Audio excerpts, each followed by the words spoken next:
In this tutorial, we take a look at 3 ways of retouching photos that you can use in your own work.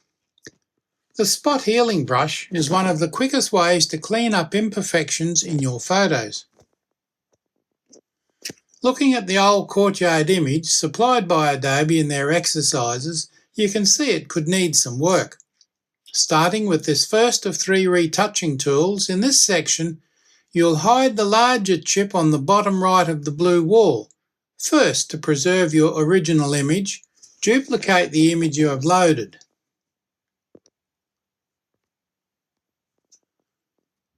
Lock the original and select the copy. Pinch the image out to zoom in on the chip. Select the spot healing brush.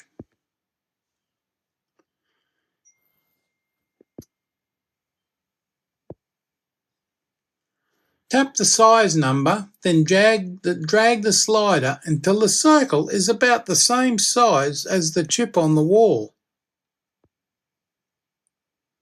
That's about it. Drag the cursor over the paint chip and it will be removed. Just like that. Pinch to zoom back out. Now we'll use the healing brush tool. Much like the spot healing brush, the healing brush is used to hide imperfections using nearby pixels. However, with the healing brush, you'll specify the area that Photoshop uses to cover it. So let's try removing the box at the bottom of the orange wall.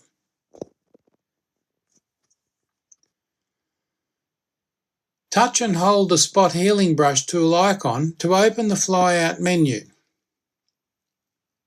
Then choose the healing brush. Try adjusting the brush size by tapping the number and adjusting the slider.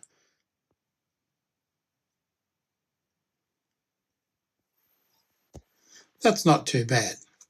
Now you'll want to select the part of the wall the sample will come from. Start by tapping the Source Area button, then look for an empty part of the orange wall that you can use to cover the box. Somewhere about there, you can see the little crosshair in the middle. You'll see a little crosshair in a circle. Be careful of the circle size you created because you can easily include areas that you don't want. Try dragging over the box at the bottom of the orange wall to see how well your selection covers the spot. Now you can see the crosshair moving there. And it's duplicating what you have there to cover that box.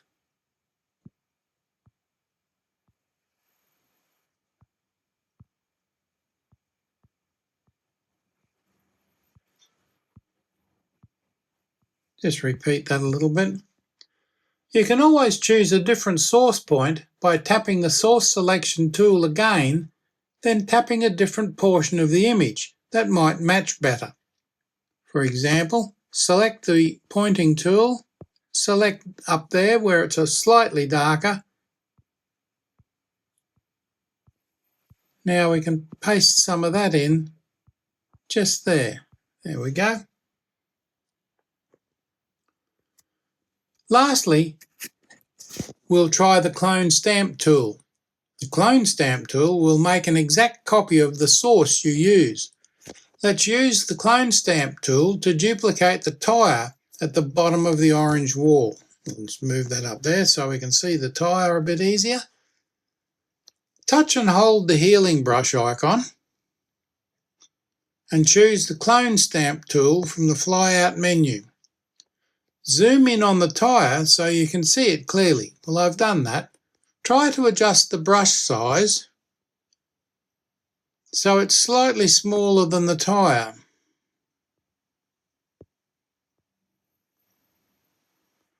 That's about right. Next, try setting a source area on the tire. And we'll put that right in the middle of the tire, the same way as you did with the healing brush. You see you put it on that little thing there, the crosshairs on the flyout menu. you'll see the little crosshair circle on the tyre. Then try dragging over an empty area on the brickway to add another tyre. And you can see what you're doing here is painting a copy of the tyre. You can see the crosshairs going around on the original tyre.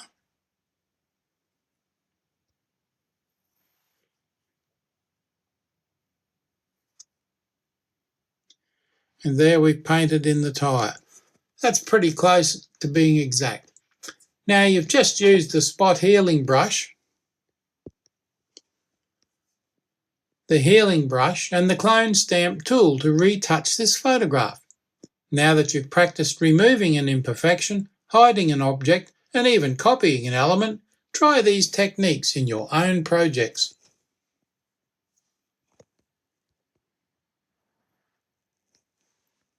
And you can see the difference we've made there.